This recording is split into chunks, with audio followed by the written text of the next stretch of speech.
여러분, 황혼 파산이 폭증한다. 사실일까요? 이 말은 여러분 사실입니다. 60대 이상 고령층의 파산 신청 비중입니다. 37.7%예요.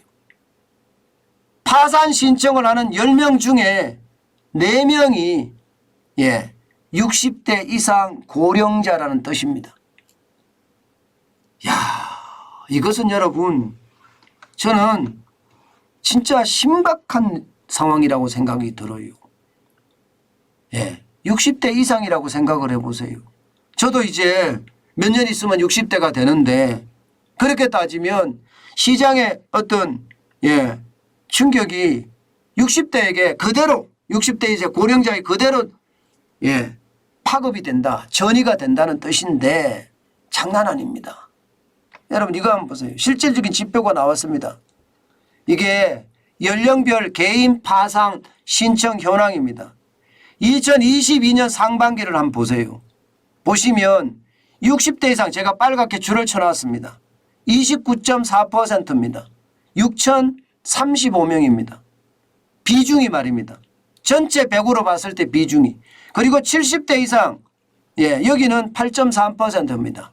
1,761명입니다. 상반기 전체에 2553명 중에 말입니다. 지금 거의 7,751명이 60대입니다. 7,751명.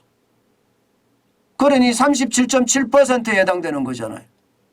장난 아니게 많다는 이야기잖아요. 게다가 말입니다. 늘어나는 속도도 빨라요. 여러분, 60대, 70대 한번 볼게요. 2019년에는요. 비중이 22.1%밖에 안 됐습니다. 근데 2020년에는 24.8%죠. 그리고 2021년에는 27.9%까지 늘어서 이게 심각하다 했는데 2022년에는 29.4%까지 늘었습니다. 60대만. 어디 그뿐입니까? 70대는요. 70대는 5.6%였던 것이 2019년에, 2020년에는 6.1%, 2021년에는 7.3%, 2022년에는 8.3%라는 거예요. 그러니까 70대도 개인 파산을 한다는 이야기예요. 개인 파산을. 여러분, 생각을 해보세요. 60대, 70대가 파산을 한다는 것은요, 자식들에게는 피눈물 나게 하는 이야기예요. 내 부모가 파산을 했다. 이것은요, 어쩌지 자불안석하는 게 자식입니다.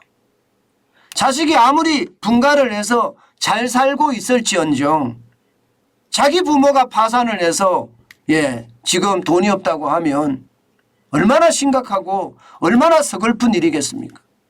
게다가 본인이 도와줄 수 있는 상황이 아니라면 더더욱 가슴이 아플 거예요. 더더욱.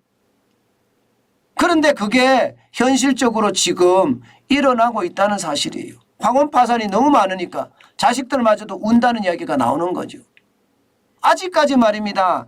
이 황혼이 되고 60대가 됐다고 해서 자식들이 자리를 잡지 못했거든요. 그러니 도와줄 여력이 그만큼 없으니까 울고 있는 그런 상황이라는 뜻입니다. 저는 이것을 보면서 말입니다. 참 문재인 정부는 이게 자영업자나 혹은 젊은이들에게 못된 짓을 많이 했구나. 경제를 잃어버린 5년을 만들어 놨으니 얼마나 심각하겠습니까? 여러분, 이 도표만, 이 지표만 이런 게 아니에요. 이거 하나만 가지고 설명하면 또 섭하잖아요. 다른 지표도 한번 볼게요. 60대 이상 채무조정 확진자 현황입니다. 이게 진선미 의원실에서 나온 자료인데요. 2019년에 12,042건이었잖아요. 2020년에는 14,000건으로 늘어납니다. 14,210건입니다. 그리고 이게 2021년에는 15,000건으로 늘어납니다. 15,751건으로 폭증합니다. 여러분, 2019년 대비해 보면 지금 얼마나 늘었습니까? 적어도 적어도 말입니다. 3,700건이 더 늘었습니다. 3,700건. 채무조정 확정자가 말입니다. 그뿐만 아닙니다, 여러분. 예, 개인 파산 접수 현황도 보면 60대 이상입니다. 이게 2019년에는 12,606명이었습니다. 2020년에는 15,000명을 넘어섭니다. 15,570명입니다. 그리고 2021년에는 17,236명입니다. 무려 말입니다, 여러분. 2019년 대비해 보면 5,000명이나 늘었습니다. 5,000명이나. 그러니 황혼 파산이 얼마나 심각한 건지 여러분 보여주는 단적인 지표입니다, 이게. 예. 그만큼 말입니다. 대한민국엔 살기가 어렵다는 이야기예요. 문재인 정부 시절에 분배하면서 쉽게 말하면 난리를 쳤어요. 그런데 이게 분배가 잘 된 건가요? 제가 거듭 말씀드리지만 문재인 정부는요. 이게 코로나 정책이나 혹은 경제 정책이나 완전히 폭망이었습니다. 저는 거리 두기를 워낙 오랫동안 2년 1개월을 완전히 통제 방역으로 했다는 것.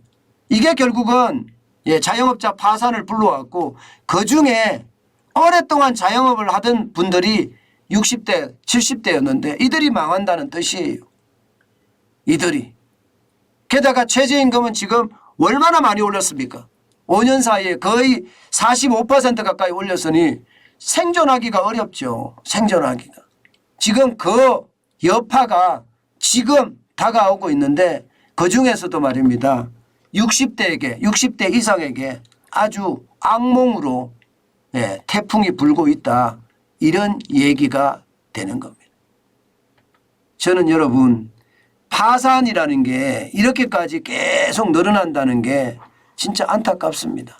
그 어느 때보다 여러분 상황이 좋지 않다는 뜻도 됩니다. 제가 하나만 더 여러분에게 말씀을 드리고 오늘 아침 방송은 끝내도록 할게요. 하나가 더가 뭔가 하면요.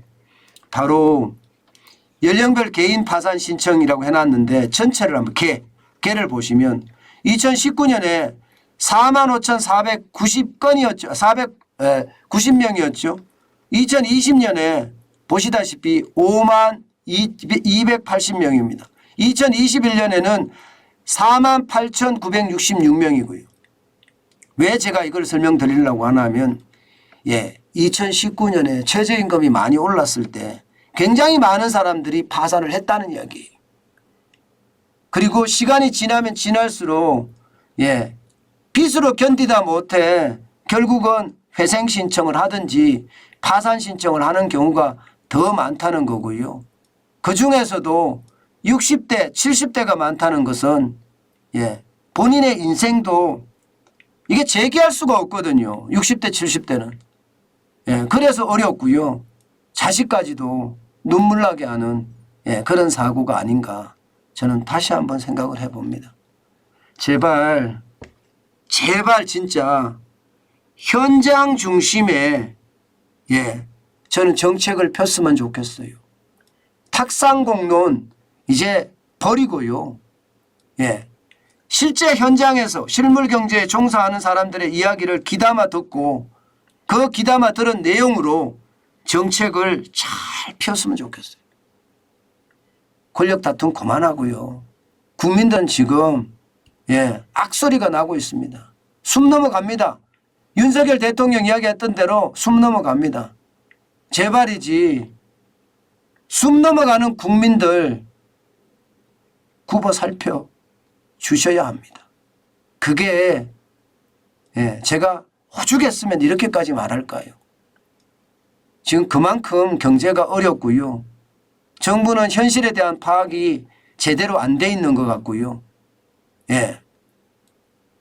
고통의 길이가 더더욱 길어질 것 같아서 제가 이렇게라도 말씀드립니다. 제발 국민들을 굽어 살펴 주시라고 말입니다.